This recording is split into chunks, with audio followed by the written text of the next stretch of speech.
Kottayam medical college അപകടമരണത്തിന്റെ പശ്ചാത്തലത്തിൽ ആരോഗ്യമന്ത്രി വീണ George രാജിവെക്കണമെന്ന പ്രതിപക്ഷത്തിന്റെ ആവശ്യം തള്ളി സിപിഐഎം സംസ്ഥാന സെക്രട്ടറി എം വി ഗോവിന്ദൻ. ആരും രാജിവെക്കാൻ പോകുന്നില്ലെന്ന് എം വി ഗോവിന്ദൻ വാർത്താസമ്മേളനത്തിൽ പറഞ്ഞു. മാധ്യമങ്ങൾ മൈക്ക് നീട്ടിയപ്പോൾ മന്ത്രിമാർ പറഞ്ഞത് ആദ്യം കിട്ടിയ വിവരമെന്നും എം വി ഗോവിന്ദൻ പറഞ്ഞു. അപ്പോൾ നിർത്തിവെക്കാതെ രക്ഷാപ്രവർത്തനം നിർത്തിവെച്ചു എന്നുള്ള പ്രചാരവേല നടത്തിയിട്ട് മനുഷ്യത്വരഹിതമായ നിലപാടാണ് മന്ത്രിമാർ സ്വീകരിച്ചത് എന്ന് പറയുന്നതിൽ വല്ല കാര്യമുണ്ടോ? അത് തെറ്റായ പ്രചാരവേലയാണ്. ആദ്യം അവിടെ എത്തിയ ഉടനെ നിങ്ങൾ മൈക്കുമായിട്ട് പോയപ്പോൾ അവർ പറഞ്ഞു, അവിടെ സൂപ്രണ്ട് പറഞ്ഞ കാര്യം അത് സൂപ്രണ്ടും പറഞ്ഞു, ഞാനാണ് അവരോട് പറഞ്ഞത്. അങ്ങനെ പറഞ്ഞു കഴിഞ്ഞാൽ പിന്നെ അതിൻ്റെ മേലെ കയറി മന്ത്രി രാജിവെക്കണമെന്ന് പറയുക, അതുപോലെ തന്നെ മന്ത്രിക്കെതിരായിട്ടുള്ള മുദ്രാവാക്യം വെച്ച് കേരളത്തിലുടനീളം സമരം നടത്താൻ തീരുമാനിക്കുക. വിവരങ്ങളുമായി തിരുവനന്തപുരത്ത് നിന്ന് ചേരുന്നത് ആർ ശ്രീജിത്താണ്. Sreejith, good afternoon.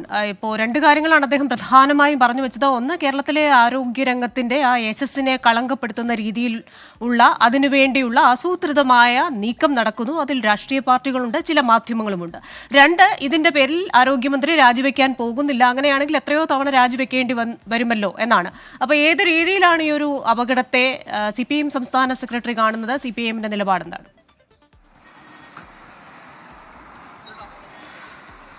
ക്രിസ്റ്റീന, കോട്ടയത്ത് നടന്ന അപകടം ദൗർഭാഗ്യകരമാണ്. എന്നാൽ അതിൻ്റെ പേരിൽ നടക്കുന്ന പ്രചാരണങ്ങൾ വസ്തുതയില്ലാത്തതാണ് എന്നാണ് CPIMന്റെ വിലയിരുത്തൽ. അതുകൊണ്ട് തന്നെ മന്ത്രി രാജിവെക്കണമെന്ന പ്രതിപക്ഷ ആവശ്യം CPIMന്റെ സംസ്ഥാന സെക്രട്ടേറിയറ്റും പൂർണ്ണമായും തള്ളുകയാണ്. 4 വർഷമായി രാജി ആവശ്യം ഉന്നയിക്കുന്നുണ്ട്. അതുകൊണ്ട് തന്നെ ആരും രാജിവെക്കാൻ പോകുന്നില്ല എന്നാണ് CPIMന്റെ സംസ്ഥാന സെക്രട്ടറി എം വി ഗോവിന്ദൻ്റെ പ്രതികരണം.